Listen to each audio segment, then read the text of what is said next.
Se tem alguma coisa me preocupando, a primeira coisa, o que eu posso fazer para diminuir essa preocupação? Existe alguma coisa de concreto que eu possa fazer? Então, tá. Você tem uma dor, uma traição. Você já foi lá no traidor devolver o lixo dele? Será que você tem alguma coisa engasgada? Qualquer coisa que você precisa resolver dentro do seu coração, jogar fora, através de palavras, um choro, sei lá?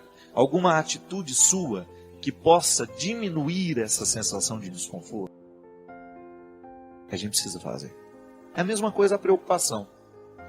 Quando algo me preocupa e eu descubro naquela preocupação o que eu posso fazer para diminuir o efeito dessa preocupação na minha vida e faço, então eu começo a resolver, abrir as portas para que esse passado comece a passar. Não é? Porque senão nós vamos represar a experiência que não valeu a pena, nós vamos segurar dentro de nós o evento, o acontecimento que nos machucou, que nos lesou, e aí a gente vai viver um processo contínuo de lesões e de machucados, porque a lembrança, o rancor, o ressentimento, eles só provocam novas feridas dentro de nós. Eu nunca vi alguém ficar curado guardando ressentimento. O que é o ressentimento? Ressentir. É sentir várias vezes. É como se você pegasse uma gilete e ficasse passando ela em cima do mesmo lugar da pele. Nunca vai cicatrizar. E o corte vai ficando pior. Porque você vai lesando a pele, vai lesando, vai lesando, vai lesando, vai lesando. Você vai perdendo a oportunidade de viver a cicatrização. Não é assim? Você já observou que quando começa a cicatrizar, dá uma coceirinha? Não é assim? A cicatrização provoca uma sensação de coceira, né? Dentro de nós é a mesma coisa. Pode observar, existem muitas situações afetivas que às vezes nós estamos começando a nos recuperar dela. Aí você tem aquela sensação, de vez em quando, de querer retomar, são as coceirinhas da cura. Segura isso daí. Consiga manter sob controle os seus olhos. Consiga manter sob controle os seus ressentimentos. Consiga manter sob controle as suas carências. E aí você começa a viver o processo da libertação das consequências negativas que aquele fato lhe provocou. É a vida. Todo mundo é machucado. Eu não tenho como criar uma redoma para mim, você não tem como criar uma para você. Então, de vez em quando, as pessoas vão nos ferir com as palavras, as pessoas vão nos ferir com as atitudes. Agora, você não pode permitir que a palavra que fere e a atitude que fere venha provocar ferimentos no seu ser e venham demorar demais, ficar dentro de você, se estender mais que o tempo que ela deveria ficar.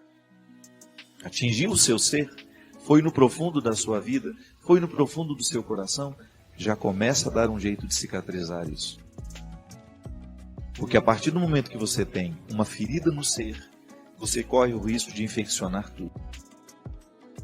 Nos afetos, isso funciona desse jeito, né? De vez em quando alguma coisa vem, machuca o nosso coração, a gente perde a disposição para tudo. Perde disposição para estudos, perde a disposição para o trabalho. Por quê? Aquilo tem um impacto, ele afeta a gente. Agora, o tempo que vai durar aquilo que lhe afeta precisa ser administrado por você. Afinal, é o seu ser que está em jogo, né? E de repente você começa a fazer tudo errado porque o ser está machucado. Então há sempre uma feridinha aí no ser que precisa ser cuidado. Minha gente, esse é um exercício de todo dia, tá vendo? Viver a experiência de ser com Jesus é a gente viver o tempo todo, administrar dentro de nós essas curas que nós precisamos viver para que a gente fique parecido com Jesus. Eu quero ser parecido com Ele. Mas para ser parecido com Ele, eu preciso curar no meu ser muitas coisas que estão erradas. Eu preciso, de vez em quando, visitar os meus passados, né? O meu passado, para compreender o presente? Por que às vezes eu sou arrogante? Será que em algum momento da minha vida eu fui humilhado demais? E porque fui humilhado demais, tenho dificuldade de administrar os momentos em que alguém me contesta? Ninguém é por acaso. A cura do ser acontece quando a gente reza, quando eu peço a Deus que venha curar o meu coração, que venha curar a minha mente. Essas são expressões que nós usamos o tempo todo. Mas Deus muitas vezes cura o nosso coração, cura a nossa mente através da nossa reflexão. Quando você começa a colocar em ordem os seus sentimentos desordenados, quando você começa a retomar a harmonia que às vezes a vida e os acontecimentos retiram. E é isso que eu desejo para você. Que no hoje da sua vida, da sua história, você esteja empenhado em curar as feridas do seu ser. Se te machucaram, se te magoaram, se te feriram, não leve isso com você. Só leve como ensinamento para você não fazer com o outro. Mas não permita que isso vire amargura. A tristeza, para ser criativa, ela tem que exercer dentro de nós o movimento da superação. Então, porque eu estou triste, porque eu estou magoado, chateado, eu observo aquele momento, eu vivo aquele momento como um propósito de superar. Porque se eu não superar, eu corro risco de transformar nisso em amargura. E amargura não faz bem ao coração. O coração amargurado não consegue perceber a vida. Coração amargurado fica focado nas mesmas coisas. Quando a gente foca nas mesmas coisas, quando a gente não amplia o nosso olhar, a gente corre o risco de infelicitar a nossa experiência de vida. Eu desejo do fundo do meu coração que hoje o seu ser possa ser fortalecido. Padre Fábio, sofro muito, a minha dor está conseguindo me desanimar. Sobretudo porque minha vida está uma grande escuridão, em todos os sentidos. A minha vida financeira, familiar, pessoal e principalmente sentimental. Nada tem dado certo. Eu tenho tentado andar, mas há mais de 2 anos que isso se repete e repete. E eu já não tenho mais forças, eu me sinto triste, inferior. Não consigo evitar. Preciso de uma palavra de luz, preciso de direção. Minha filha, eu achei interessante porque você citou alguns aspectos da vida, né? Financeiro, familiar, pessoal e principalmente sentimental. Já viu essas salas em que a gente tem vários interruptores? Porque são muitas as luzes que estão ali. Sobretudo quando você tem um ambiente grande, né? Você tem vários focos de iluminação. E você tem razão quando você diz que principalmente o sentimental. Porque na verdade, quando nós estamos vivendo um apagão sentimental, a gente não consegue acender as outras realidades. Por quê? Por mais que um ser humano seja racional, por mais que ele tenha essa busca, né, de viver um processo racional, de ser um homem equilibrado, uma mulher equilibrada, a razão prevalecendo muitas vezes, né, o sentimento ele é muito forte. O impulso do sentimento sobre a vida humana é muito forte. É claro que existem pessoas mais duras. Mesmo assim eu duvido muito, né? Porque em última instância eu acredito que o impulso que nós temos mais determinante nas nossas escolhas é o nosso sentimento.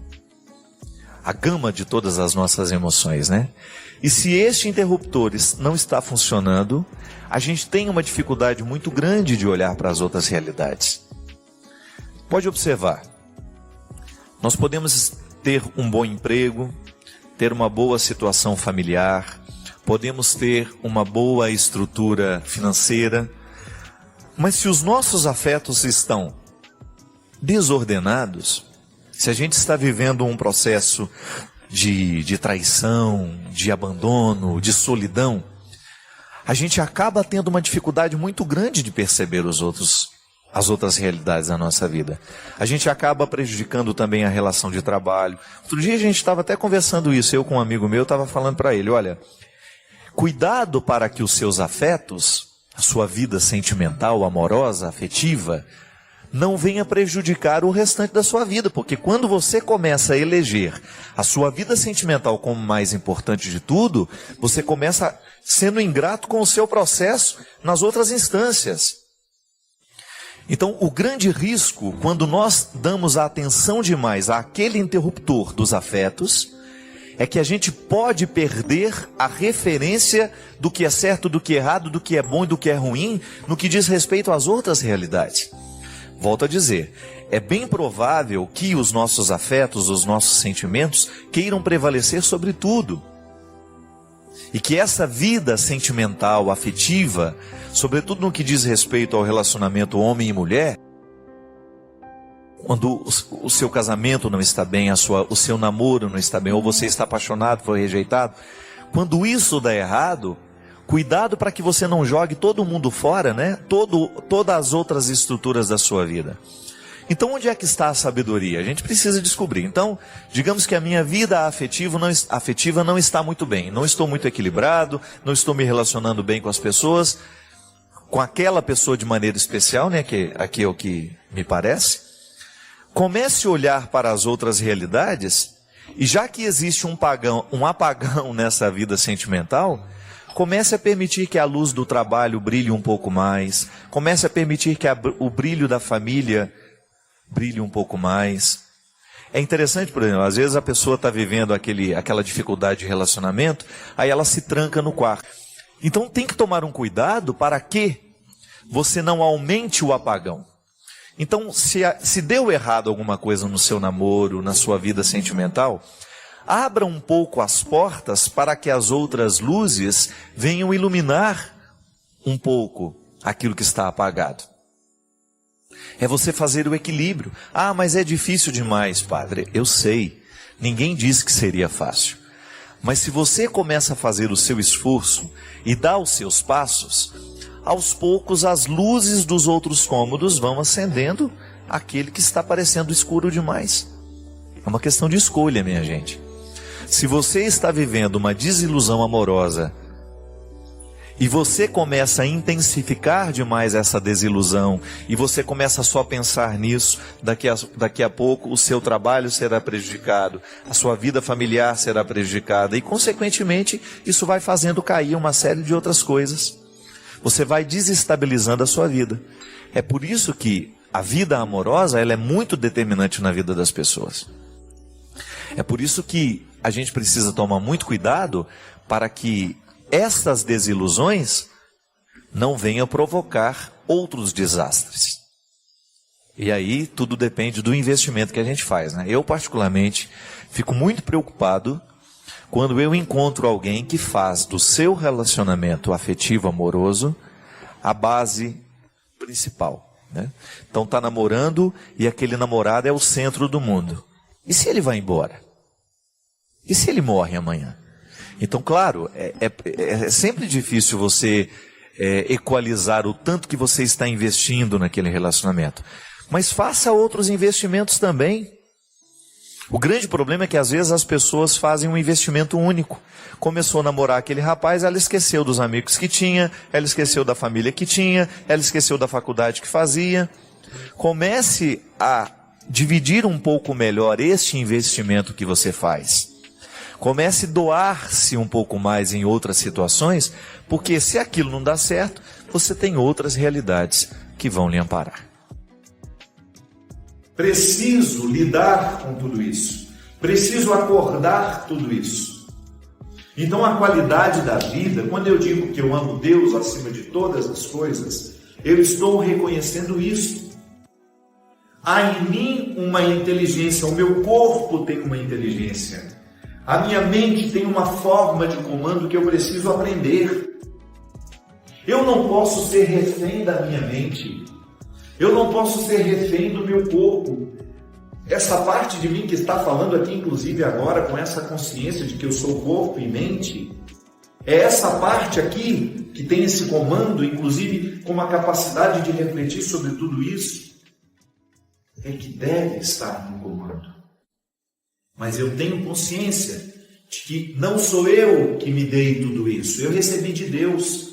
Então, Toda vez que eu tenho um equilíbrio com o meu corpo, um equilíbrio com a minha mente, eu estou reconhecendo publicamente que eu estou potencializando aquilo que Deus me deu. Então eu lido melhor comigo. Você, quando aprender, desculpe se você já sabe, mas eu sei que todos nós precisamos aprender diariamente isso. Quando a gente começa a aprender a lidar com o corpo, a lidar com a mente, a nossa vida espiritual fica mais qualificada. E eu lamento que dentro do contexto católico nós tenhamos falado tão pouco dessas coisas. Eu me lembro que, num determinado momento, a espiritualidade católica ficou tão empobrecida, e eu vivi isso, que era absolutamente proibido em falar de técnicas de yoga, por exemplo, como se isso fosse um pecado, como se isso fosse uma ciência misteriosa. Para com isso. Vamos aprender com os nossos irmãos orientais, que sempre tiveram uma capacidade enorme, uma espiritualidade que influía na saúde do corpo. Não existe misticismo nisso. Eu sei que durante muito tempo nós ficamos ouvindo que nós precisamos nos purificar das influências das outras religiões. Pelo amor de Deus, que arrogância! Não faz sentido. Se a outra religião tem um aspecto positivo, vamos incorporá-la. Jesus era um homem de meditação. Aquele momento que ele está no Getsêmani, é claro que Jesus estava em posturas de oração, de meditação. E os discípulos que não tinham a mesma habilidade que ele, não tinham desenvolvido, dormiam. E Jesus tinha que ir lá acordar e falar: vamos lá, gente. Então, durante muito tempo, nós olhamos para essas técnicas orientais como se elas fossem pecaminosas, como se elas fossem uma oposição à nossa fé. Não. Mantenha aí o seu corpo de fé. Você acredita na ressurreição de Jesus? Você tem um código de ética cristão que você administra, que você... Mas descubra uma forma de lidar melhor com o seu corpo. A sua religião, a sua espiritualidade precisa fazer isso com você. Não adianta nada você ter uma busca espiritual se você não tem uma busca pela saúde do corpo. É um contra-testemunho. Deus acima de todas as coisas, amar a Deus acima de todas as coisas. Eu não coloco absolutamente nada acima de Deus. Eu percebo tudo como uma oportunidade de reconhecer o que Ele me deu. Ele nos deu um corpo, Ele nos deu uma mente, e nós temos a oportunidade de cuidar disso. Quando nós temos essa compreensão, a arrogância não mora em nós. Você vai olhar para o seu trabalho, para o dinheiro que você alcançou, e você vai reconhecer nisso tudo uma feliz oportunidade que Deus está lhe dando de transformar o mundo num lugar melhor. Tem muito mais dinheiro que os outros? Aprenda a fazer alguma coisa pelos outros. Adote situações que você sabe que são justas. Que seria lindo você ajudar. Essa semana, por exemplo, dia 27, é o aniversário da Vó Tutu. Vó Tutu é uma senhora que mora lá na Brasilândia, na comunidade Brasilândia, em São Paulo. Não sei como está a situação atualmente, mas era, no momento da pandemia, no auge da pandemia, o lugar de maior contaminação em São Paulo. Vó Tutu resolveu fazer o bem produzindo pães. E toda a família da Vó Tutu está lá, envolvida com ela. Vó Tutu essa semana faz aniversário, dia 27. E qual é o presente que ela quer de nós? R$1 de cada um. Olha só, a simplicidade dela. Ela estipulou isso, Edson. R$1. Claro que se você puder dar 10, se você puder dar 100, se você puder dar 1.000, dê. Eu só estou dando um exemplo. Um lugar em que você pode fazer o seu dinheiro, o fruto do seu trabalho, que às vezes lhe sobra. Sim, há pessoas em que o dinheiro falta. Há situações em que o dinheiro sobra. Amar a Deus acima de todas as coisas é você ter essa sensibilidade. O dinheiro que sobra eu quero ajudar situações em que eu acredito que o dinheiro não será desviado, em que ali existe uma reta intenção. Aí nós descobrimos que, porque amo a Deus acima de todas as coisas, o meu dinheiro não me tem. O meu dinheiro não é meu proprietário. Eu tenho dinheiro, mas não é o dinheiro que me tem. Quando é o dinheiro que me tem, eu já esqueci esse amor a Deus acima de todas as coisas. Eu estou amando o dinheiro acima de todas as coisas. Mas quando eu reconheço que ele é um fruto do trabalho que eu realizo, fruto da saúde que Deus me deu, da vida que eu estou buscando com Deus, eu vou lá e dou a minha parte. Inclusive, eu estou convidando você. Procure aqui no Instagram, eu sigo Voto Tu. Só procurar assim no Instagram, você vai encontrar. Se o seu dinheiro sobra e você quiser ajudar a Voto Tu, você está fazendo um gesto muito concreto nos dias de hoje, ajudando uma situação que de fato precisa. Você está amando a Deus acima de todas as coisas. Você está dando um direcionamento ao seu dinheiro. Você está buscando uma perspectiva solidária para o seu trabalho. Isso é tão lindo, minha gente. É muito triste quando nós encontramos pessoas que são reféns do dinheiro. Não conseguem enxergar mais nada na vida, só dinheiro, só dinheiro. E às vezes passam uma vida inteira trabalhando só para ter o prazer de ver alcançar números maiores. Nem tem satisfação com aquele dinheiro. A satisfação não é para fazer uma viagem, não é para fazer uma festa, não é para receber bem os amigos, não. A satisfação é para ver o número crescer. E vive como um pobre. Eu conheço muita gente. Nos nossos interiores, então, é muito comum isso. Aquela família que vive assim, com uma certa simplicidade, que é praticamente dona da cidade, de todos os imóveis, nunca fizeram uma viagem e sempre tiveram vontade. Porque gostam de guardar. Tem gente que gosta de guardar dinheiro. Tem gente que tem fetiche. Se pudesse, nem deixaria no banco. Gostaria de lustrar as notinhas todos os dias. Tem uns que guardam na cueca. Gostam de ver o dinheiro. Gostam de ter uma relação com o dinheiro assim. Outros não. A gente trabalha. E o dinheiro que chega a gente vai gastando. A gente vai vivendo. Para isso que ele serve. Para poder provocar alegrias. Para poder fazer a vida ser mais qualificada, para a gente poder amar concretamente as pessoas. Sim, é lindo quando você pode amar concretamente uma pessoa. Quando você generosamente escolhe, eu vou dar uma casa para você. Eu vou lhe tirar do aluguel, meu filho. Você como pai sabe disso.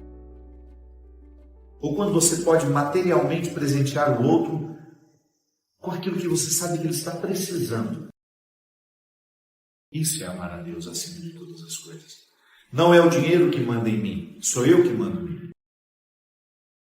Amar a Deus acima de todas as coisas é a primeira regra, mas depois vem uma outra. Com o mesmo nível de importância, porque eu costumo pensar essas duas premissas num modelo circular. Amo Deus acima de todas as coisas e ao próximo como a mim mesmo. E assim. Quando Jesus fala que nós devemos amar os próximos, primeiramente não significa próximo aquele que está geograficamente próximo a mim, não. Próximo é todo aquele que tem a proximidade da condição. Todo aquele que sofre como eu sofro, que se alegra como eu me alegro. E que às vezes tem uma história muito diferente da minha, que fez com que ele ficasse muito melhor que eu, ou fez com que ele ficasse muito pior do ponto de vista emocional, dos traumas. Sim, tem gente que está, do ponto de vista emocional, num caos. Foi muito maltratado pela vida, foi muito mal amado, então se desenvolveu de maneira muito desastrosa. E às vezes comete mais crimes do que nós. Erra muito mais do que nós, mas é próximo. Desperta para você ver o que você tem de pior para dentro, o monstro que você se transforma. Dê vazão às suas misérias para você ver onde você vai parar. Debaixo dessa pele que nos veste, todos nós somos um pouco monstros, capazes de atrocidades, capazes de crueldades. Basta que a gente estimule. Então não tem que ter essa história, eu sou melhor que você. Não, você pode estar numa condição mais favorável, mas lhe coloque numa situação desfavorável para você ver. Você se transformar. Põe a gente dentro de um galpão e deixa a gente com fome e jogue o primeiro alimento lá dentro para ver como nós vamos nos comportar. Tudo depende de como somos estimulados. Então, quando Jesus fala amar a Deus acima de todas as coisas, já fiz a reflexão, e ao próximo como a ti mesmo, Ele está nos convidando a amar a todos.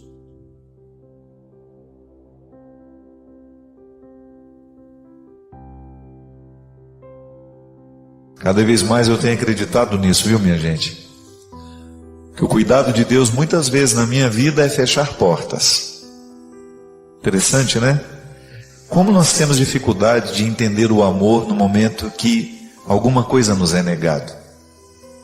É assim com a nossa mãe, com o nosso pai, né?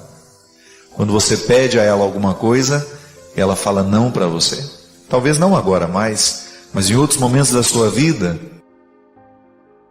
E você, porque não sabia compreender o motivo do não, achava que ela não te amava, que era desaforo, né? Só depois, com a experiência do tempo, de amadurecer, de ser pai também, quem sabe, de ser mãe também, é que você descobre que boa parte das demonstrações de amor do seu pai, da sua mãe na sua vida, vieram através de nãos. Restrições que eram absolutamente necessárias. Restrições que eram absolutamente favoráveis a você. Eu fico pensando que conhecer o amor de Deus na nossa vida é justamente ser capaz de entender os nãos. Hoje eu estava ouvindo aquela música antiga, lembra do Gonzaguinha? Como é que é o tom, Cristian? Acho que é esse tom mesmo, vai. Quem me chamou, quem vai querer voltar pro ninho, descobrir seu lugar. Aí o refrão, aqui é a parte que eu quero. Você verá que é mesmo assim, a história não tem fim. Continua sempre que você responde sim. Na sua imaginação, para sua imaginação, a arte de sorrir cada vez que o mundo diz não. Ah, é difícil demais, não é? Sorrir quando o mundo diz não para a gente. Sorrir quando você tem que enfrentar o não da vida. Porque não é sempre que acontece como nós queremos. As pessoas morrem antes da hora, né? Na nossa compreensão. As pessoas vão embora antes do tempo. A gente nunca está satisfeito com o que a gente viveu, com o que a gente teve. Então, como é difícil a gente lidar com o não que a vida nos deu. Ah, mas eu queria tanto isso para mim, padre, e não tive. E aí você descobrir a arte de sorrir, mesmo quando o mundo diz não. Gonzaguinha sabia das coisas. Já estava mergulhado na sensibilidade do mundo, ou de conhecer as verdades que nem sempre nós somos capazes de compreender no primeiro momento. O não como lugar do amor, minha gente.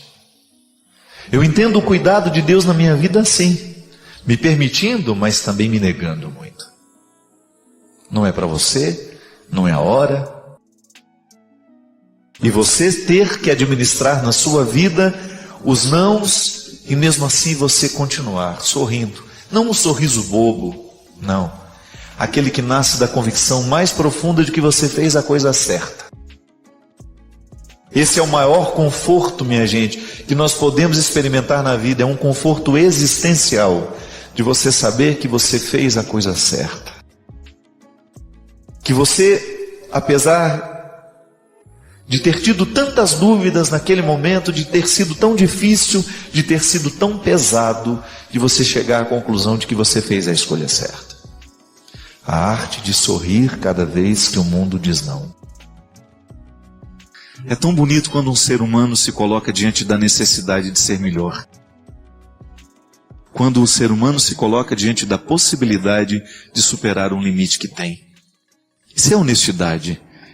Isso é santidade já acontecendo em nós. Porque às vezes a gente acha que a santidade já é um estado definitivo. Não, não. A gente precisa compreender que a santidade é processual. Ela se dá aos poucos na nossa vida.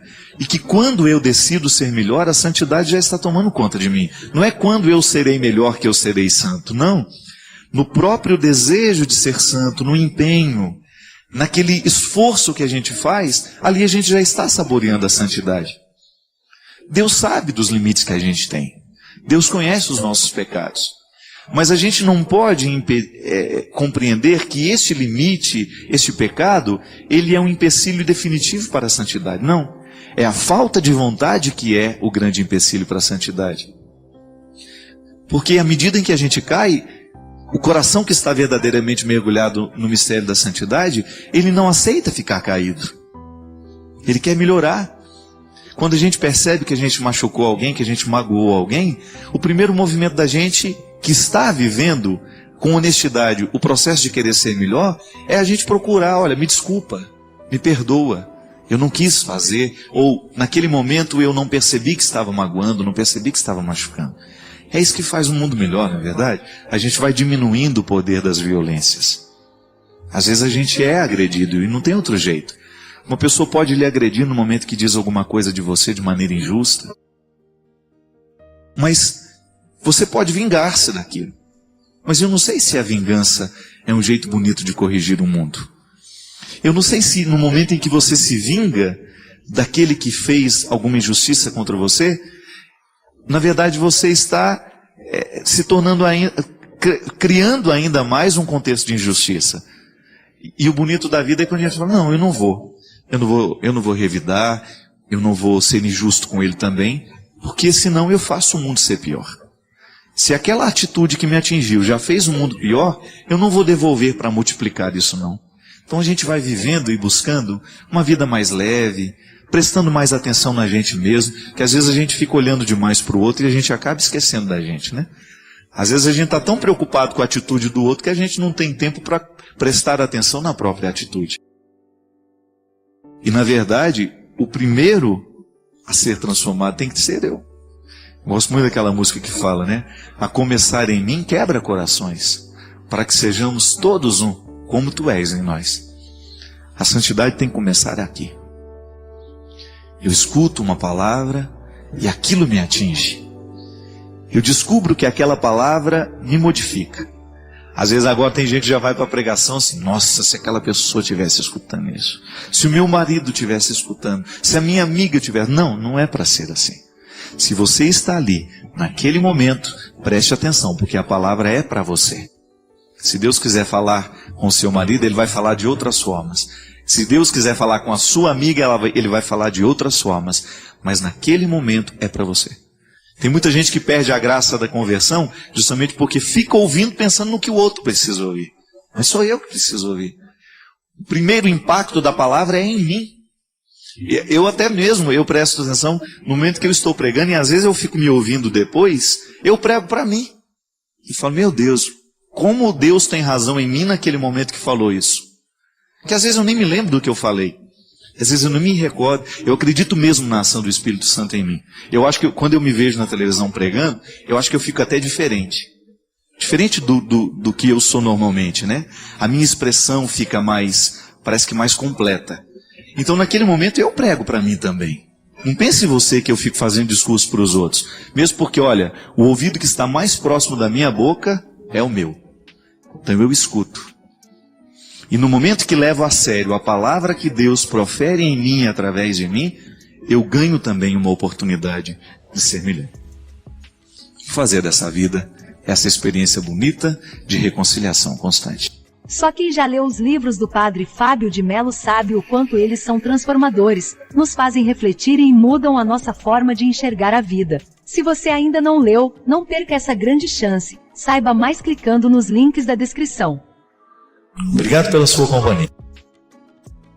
Quem nos domina é o insaciável apetite dos olhos. A gula que nos faz querer comer o mundo, um canibalismo visual que nos empanturra com a vida alheia. Garfos e facas, talheres virtuais. Nossos enjoos não são sem motivo.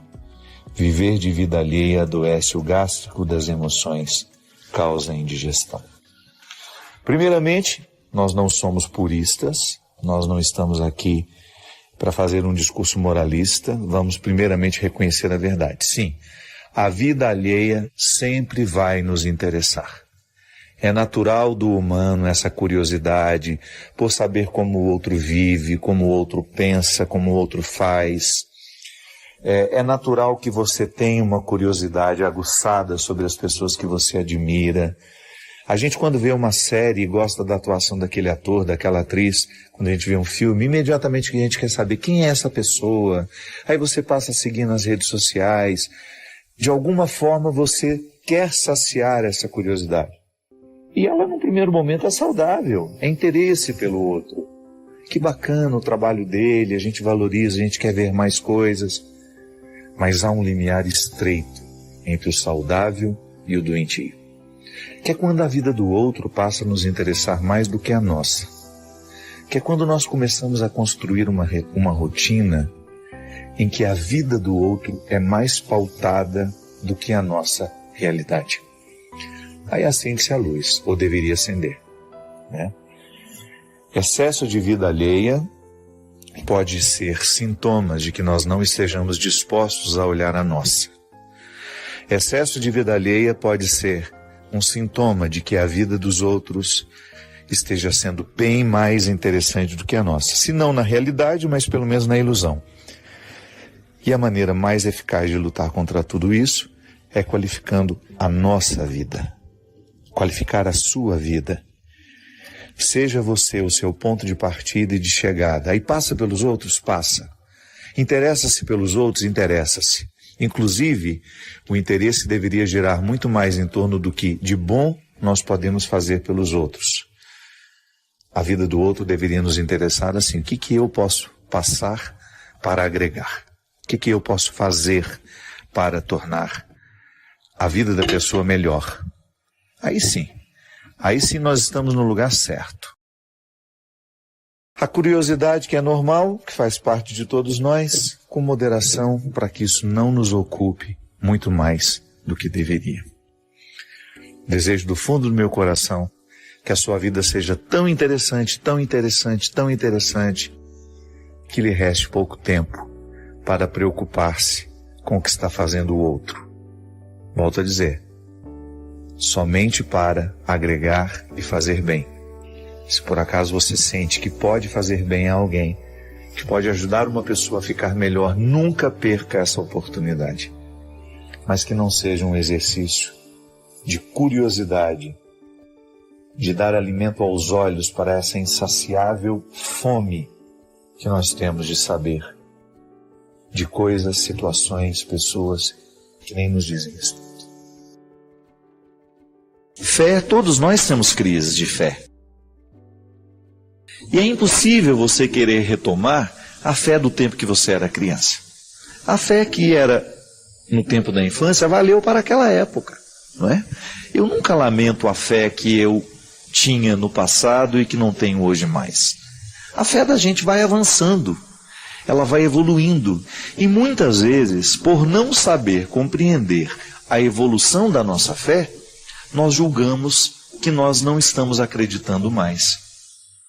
Primeira coisa, a gente precisa fazer uma distinção. Fé não é sentimento. Definitivamente, o nosso sentimento não pode determinar o que nós chamamos de fé. Por quê? Porque nem sempre a minha experiência de Deus vai me fazer sentir alguma coisa. Da mesma forma como eu posso pegar um texto, fazer a leitura daquele texto e ele não tocar absolutamente nada na minha sensibilidade. O texto continua tendo o seu valor, não é verdade? Pode ser que naquele momento eu não estivesse tão sensível para perceber aquele texto, para perceber as belezas que estão presentes nele. A vida é assim. A nossa experiência de fé consiste, primeiro, a gente tem que compreender que é um dom que nós recebemos. Eu não tenho fé porque eu quero. É um dom que eu recebo de Deus. E por isso que é o primeiro dom que nós precisamos pedir todos os dias quando a gente levanta. Senhor, me dê a graça de continuar acreditando. E aí nós precisamos compreender que a nossa fé em Deus, ela tem outros desdobramentos. Por exemplo, quando eu acredito em Deus, eu sou convidado também a acreditar na humanidade. Você já parou para pensar que muitas vezes existem pessoas que acreditam em Deus e não acreditam na humanidade? E que existem pessoas que acreditam na humanidade, mas não acreditam em Deus? É natural que essa dicotomia aconteça. Sobretudo, por exemplo, depois do Iluminismo, que foi aquela época da história em que as ciências quiseram explicar todos os ocultismos que estavam presentes na Idade Média, os exageros da religião, né, ou até mesmo aquele excesso de superstições que fazia parte do contexto da Idade Média, foi altamente criticado pelo tempo das luzes, né, do Iluminismo, que veio como uma revolução cultural que tentou desfazer e menosprezar todo o processo de fé humana. Só que aí hoje nós estamos num momento em que a crítica do Iluminismo já nos serviu para a gente corrigir os nossos exageros daquele tempo, para a gente encontrar um equilíbrio hoje na nossa forma de acreditar em Deus, equilibrando essa fé em Deus com a fé na humanidade. Eu me recordo que o grande salto de fé que eu dei na vida foi no momento em que eu compreendi que a minha fé em Deus estava diretamente ligada na minha fé ao ser humano. E que eu não podia acreditar em Deus descrendo do ser humano. E que o mesmo processo também seria inválido. Não posso acreditar somente na humanidade e descrer em Deus. É nesse equilíbrio que eu preciso contextualizar a minha fé.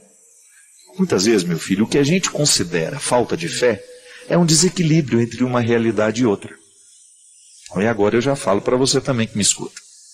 Como é que está o equilíbrio entre a sua fé em Deus e fé na humanidade?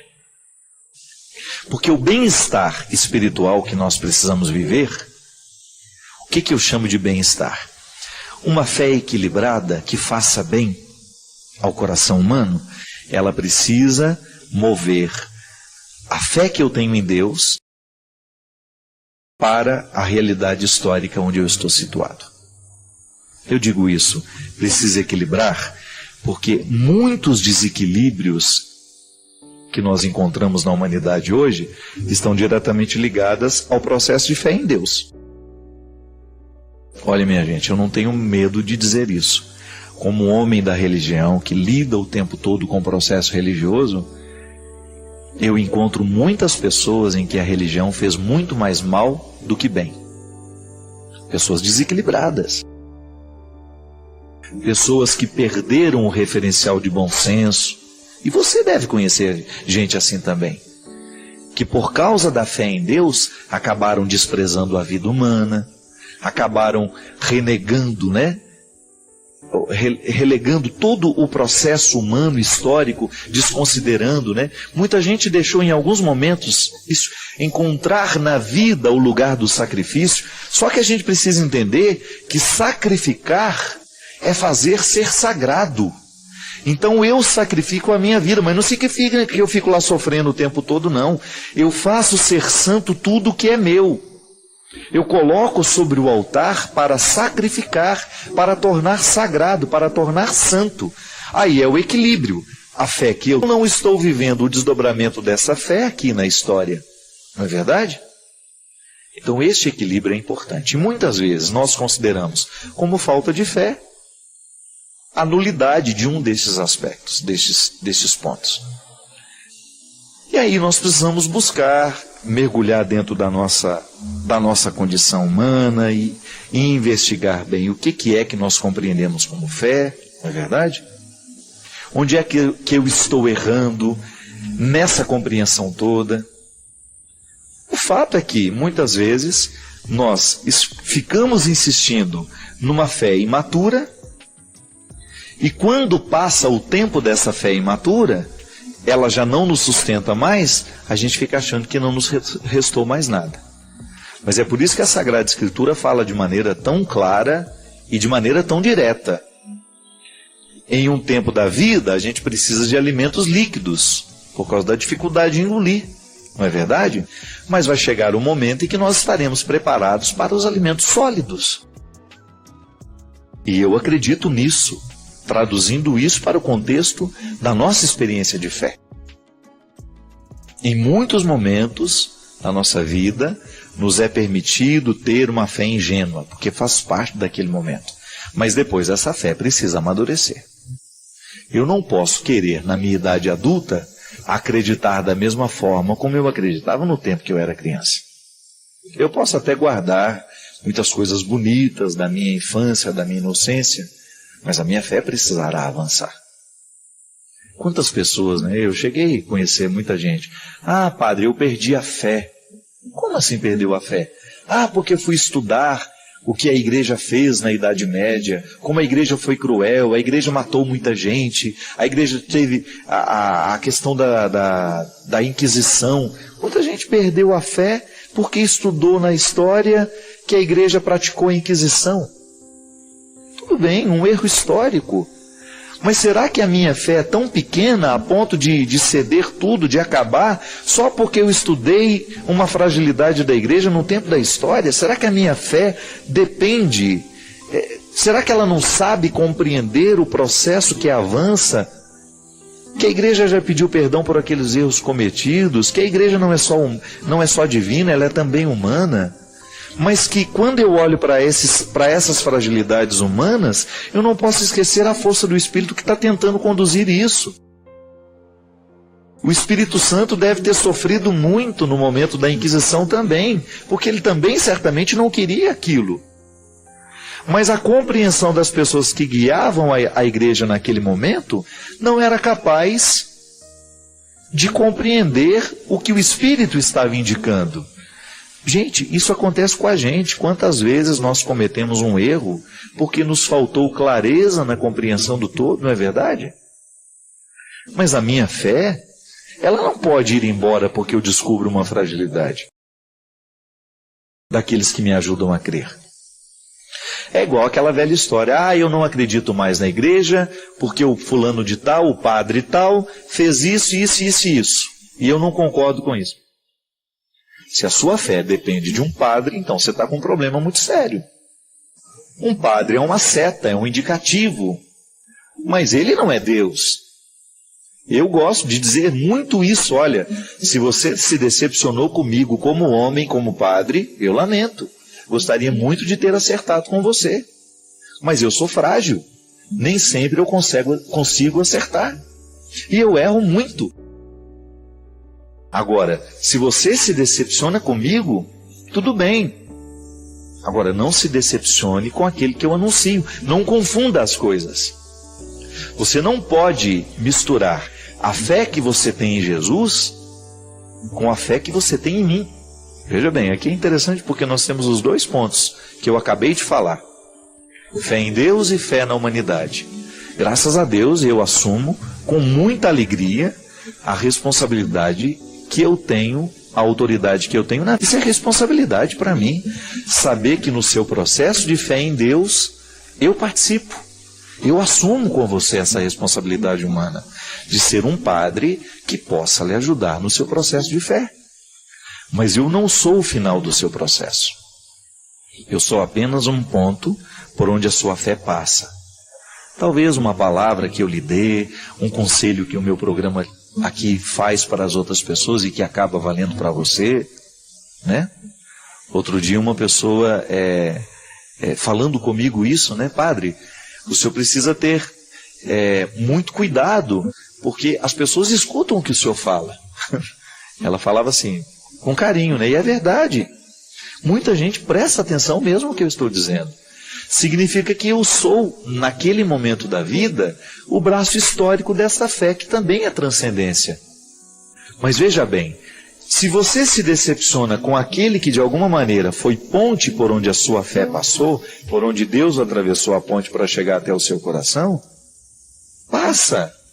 Não se decepcione com aquele que você precisa conhecer. Não é verdade?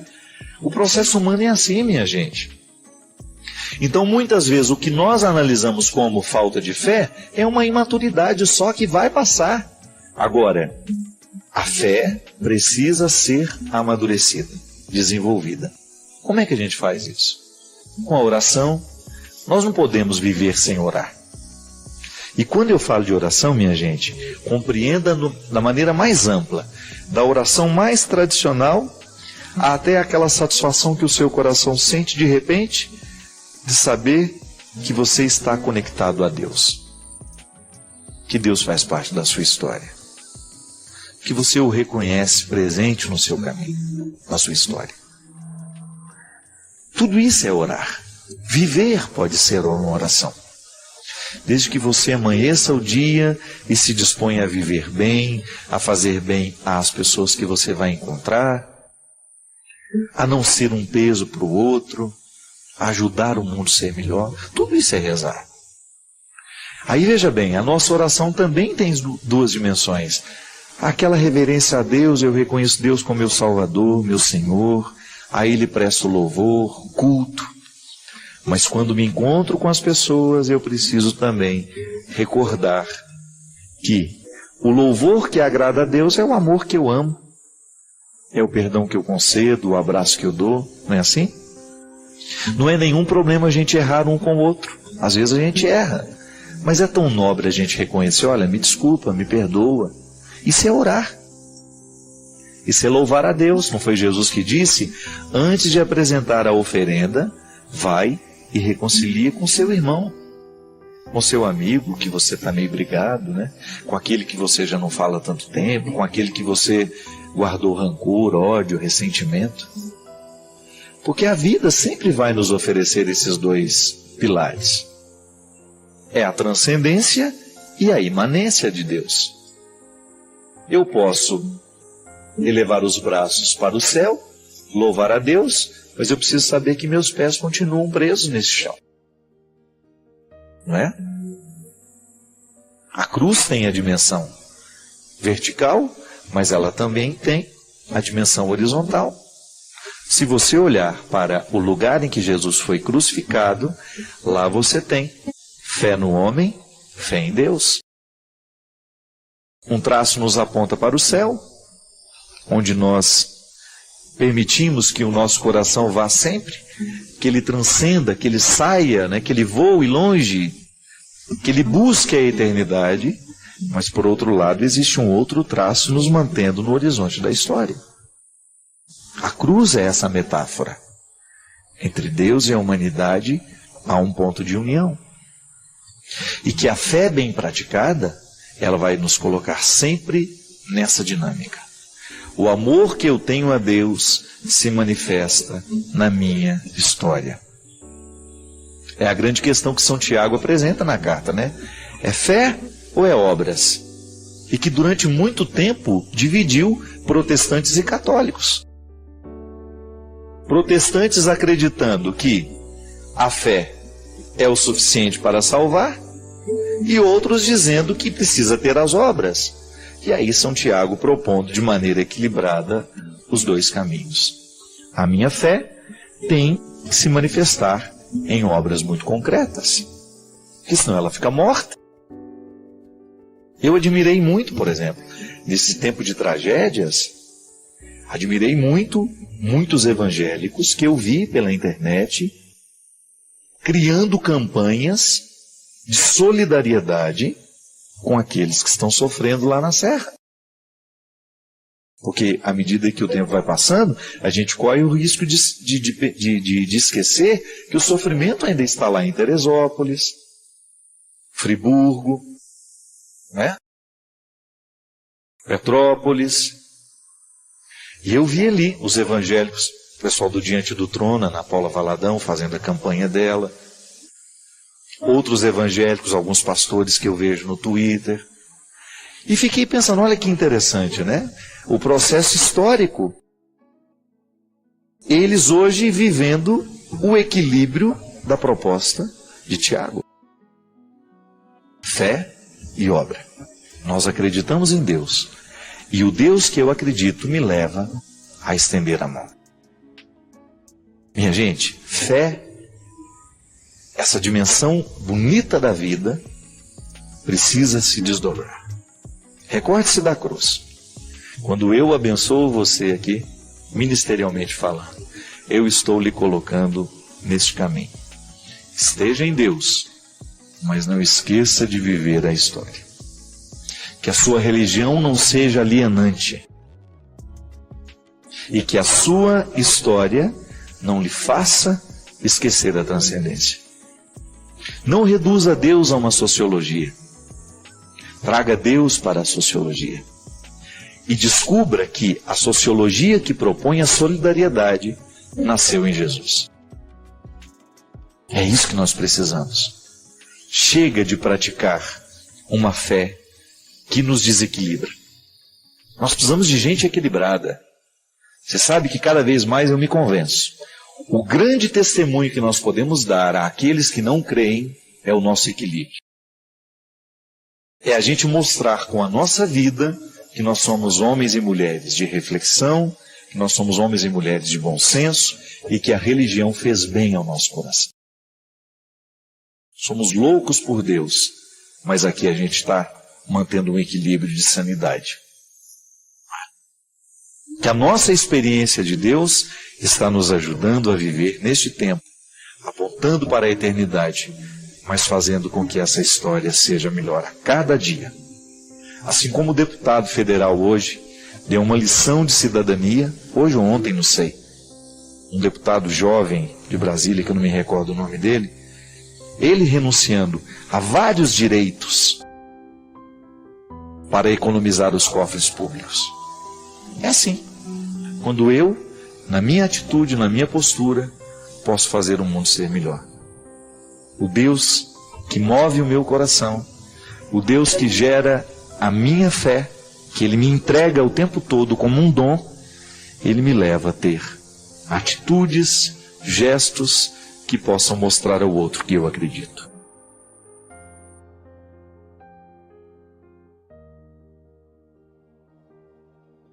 Lamentavelmente, nós estamos nos encaminhando para um processo social cada vez mais difícil, cada vez mais tumultuado, onde as pessoas estão muito necessitadas de segurança. Agora, não podemos esconder de nós mesmos essa verdade. A segurança que nós não temos na rua é fruto do nosso jeito de educar os nossos filhos. É fruto do nosso jeito de criar valores nos dias de hoje. Quais são os valores que nos seguram? Quais são os valores que nos sustentam hoje como pessoas? Agora, alguma coisa está errada nesse tecido social. De você ter que trancar todas as portas da sua casa para você ficar em segurança. De nós temos que nos mudar para os condomínios para a gente poder viver em paz. A gente tem que criar muros altíssimos, que não são só de pedras. São muros humanos que nós estabelecemos. Quando nós não permitimos que os outros não entrem, a gente não permite que os outros entrem na nossa vida, porque nós temos medo deles. Os outros significam medo. É a sociedade que nós estamos criando. É a sociedade que eu faço parte. É a sociedade que você faz parte. E a gente tem como mudar isso, né? Tem que ter. Cada vez que a gente lança luzes e a gente reflete sobre a qualidade do relacionamento que a gente tem dentro de casa, de alguma maneira nós estamos criando segurança ou não.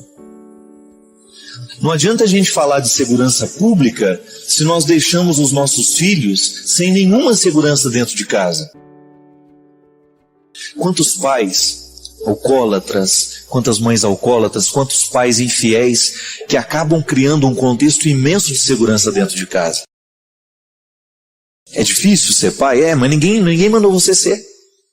Você escolheu ser.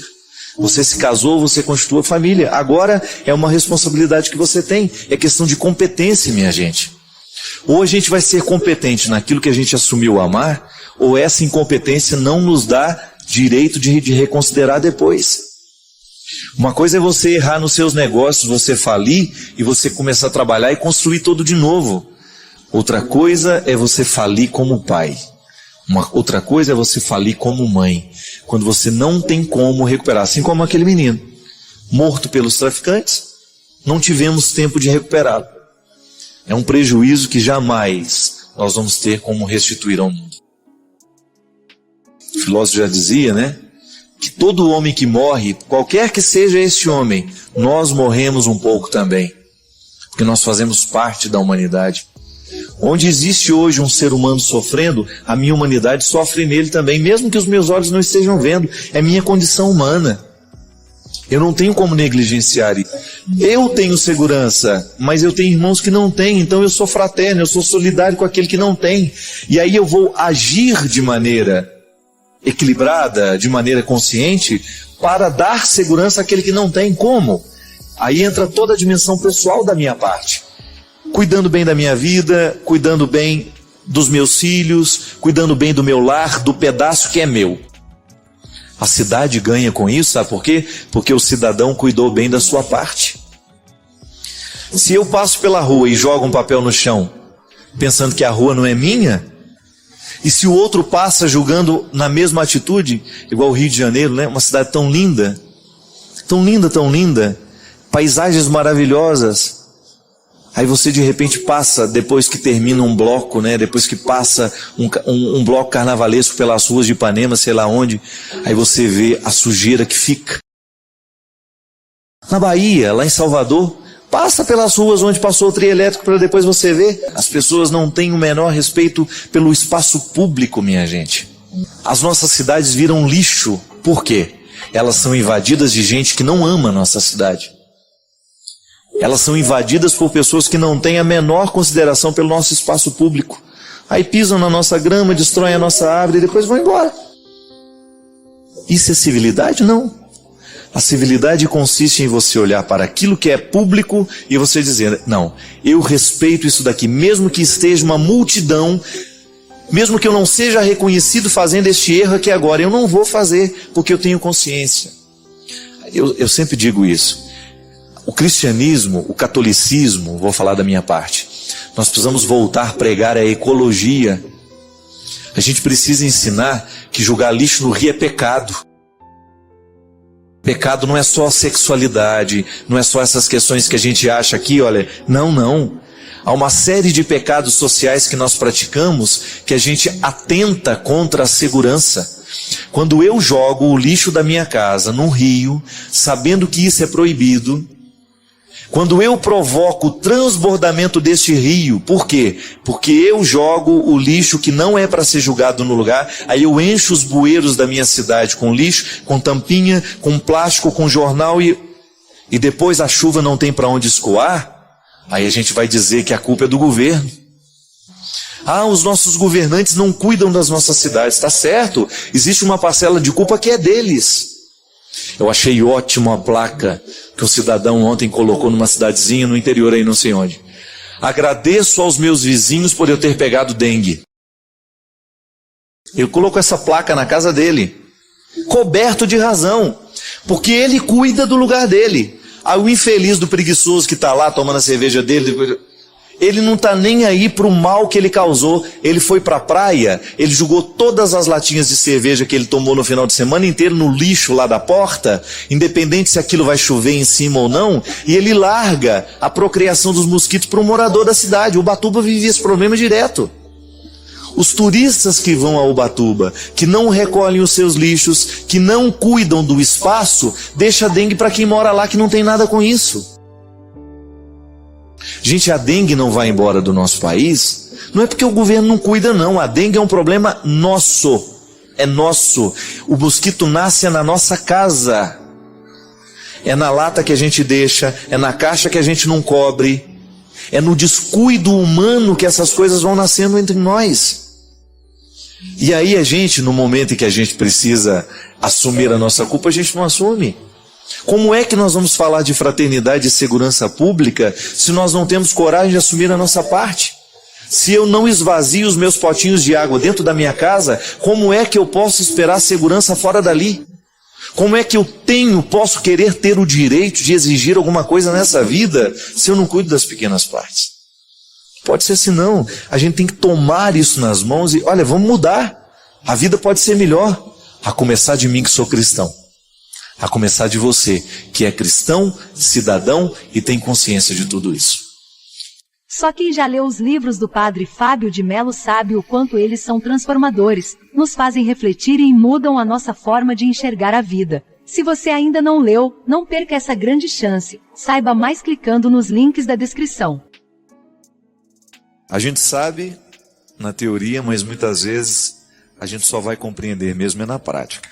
Que na vida nós precisamos esperar pelo tempo das coisas. É uma frase bonita de ser repetida, minha gente. Mas é muito difícil de ser experimentada. Quando você descobre que você não tem como acelerar o tempo.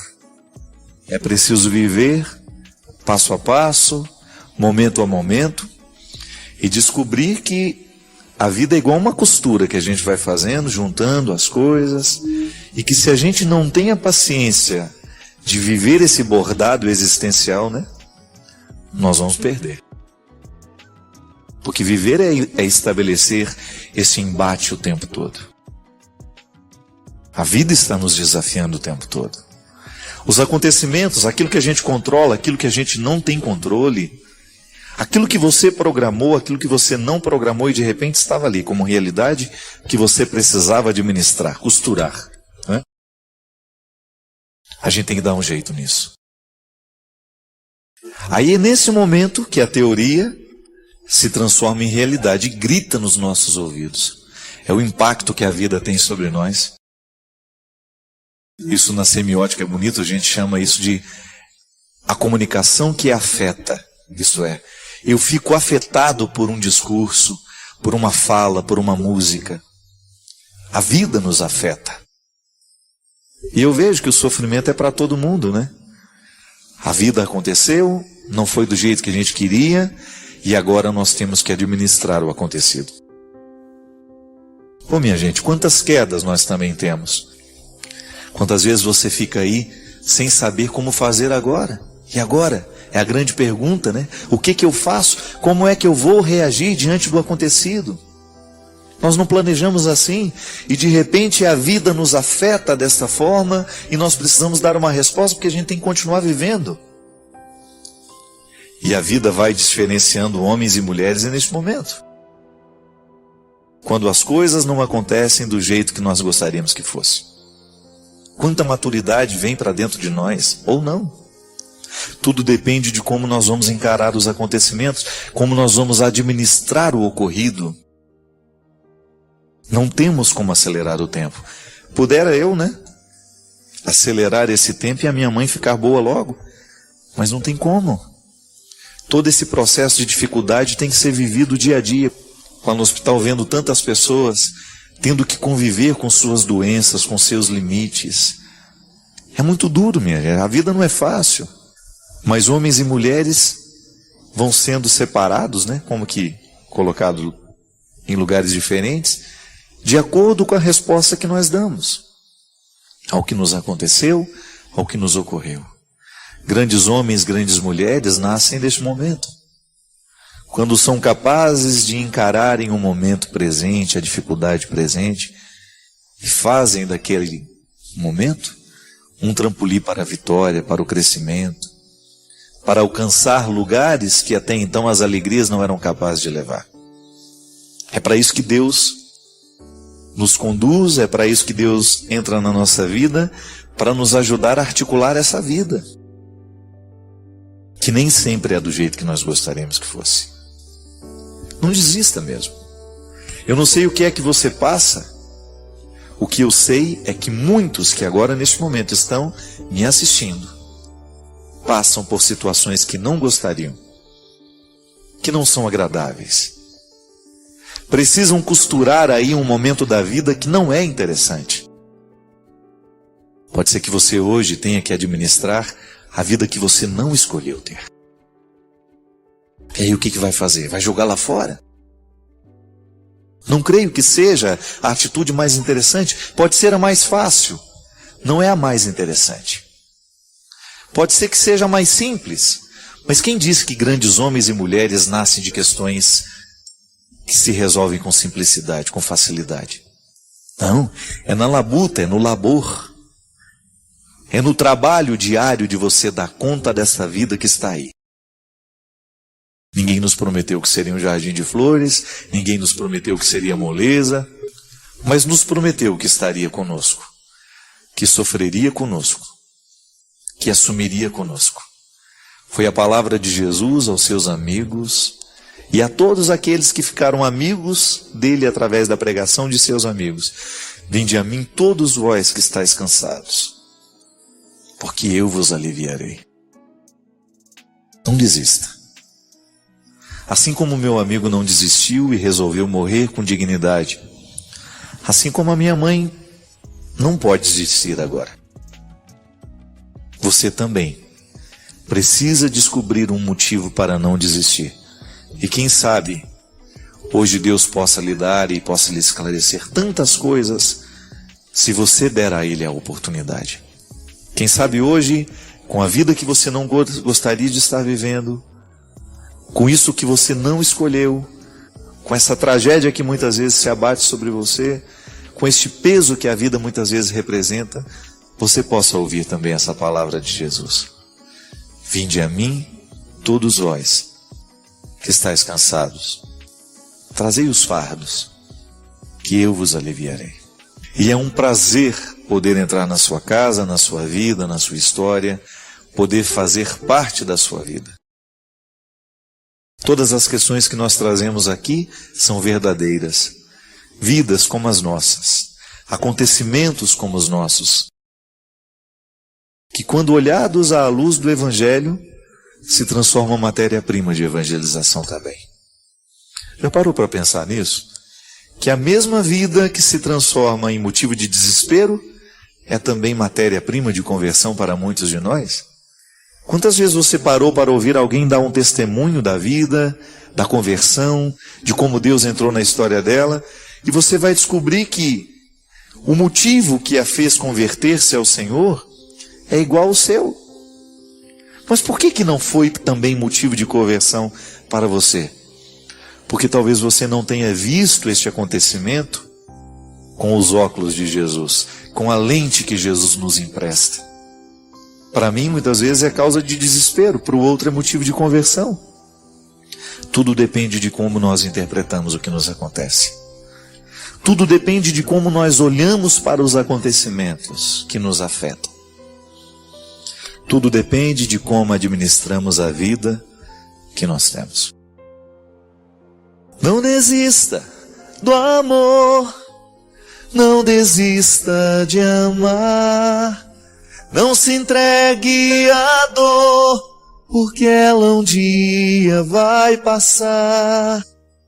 Se a cruz lhe pesou e quer se entregar, tal como o Sirineu, Cristo vai lhe ajudar.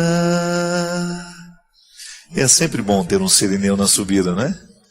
É sempre bom ter alguém que olha para você no momento daquele desespero e fala, você não está sozinho.